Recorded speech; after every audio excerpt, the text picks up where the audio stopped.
Peşə təhsili üzrə bəzi ixtisaslar ləğv ediləcək, yeniləri yaradılacaq. Peşə təhsili ixtisas təsnifatında bir sıra ixtisaslar var ki, bugünkü əmək bazarında onlara ehtiyac yoxdur. Peşə təhsili üzrə Dövlət Agentliyinin məlumatına görə bu ixtisaslar təsnifatdan çıxarılacaq. Hal-hazırki təsnifata baxsaq, peşə ixtisaslarının təsnifatına baxsaq, həmin təsnifatda 800 üzəri ixtisas mövcuddur, müxtəlif peşə təhsili səviyyələri üzrə. Haradasa bir 70-80% ixtisaslar var ki, hal-hazırda bu ixtisaslar üzrə illərdə tələbə qəbulu aparılmır. Mən bir nümunəni çəkəcəm, məsəl üçün maşınçı ixtisası. Məsəl üçün bu bir ixtisasdır ki, hansı ki təsnifatda artıq yeni təsnifatda nəzərə alınmayacaq. Digər bir nümunə ixtisası kimi, məsəl üçün liman fəhləsi ixtisası.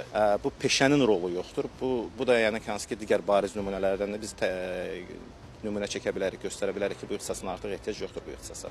Agentlik rəsmisi onu da bildirib ki, peşə təhsili sistemi əmək bazarının tələblərinə digər təhsil pillələrindən daha çevik, daha tez reaksiya verir. Buna görə də bu il 9 yeni ixtisas üzrə tələbə qəbulu həyata keçiriləcək. Direktor müavininin sözlərinə görə yeni ixtisasların yaradılması ilə bağlı işlər həyata keçirilərkən işə götürənlərin tələbləri ehtiyacları əsas amil kimi götürülür. Bu məqsədlə əmək bazarında aparılan araşdırmalar eyni zamanda ölkənin növbəti 5-10 ildə iqtisadi inkişaf prioritetləri nəzərə alınaraq yeni ixtisaslar təqdim edilir. Konkret qalanda hansı ixtisaslar bizim üçün önəmlidir və ölkə üçün önəmlidir, ölkənin iqtisadiyyatı üçün önəmlidir. Kənd təsərrüfatı istiqaməti, təbii ki, kənd təsərrüfatı deyəndə biz müasir innovasiyalarla qurulan, inkişaf etdirilən, yəni əkin-biçin aparılan kənd təsərrüfatı nəzərdə tuturuq.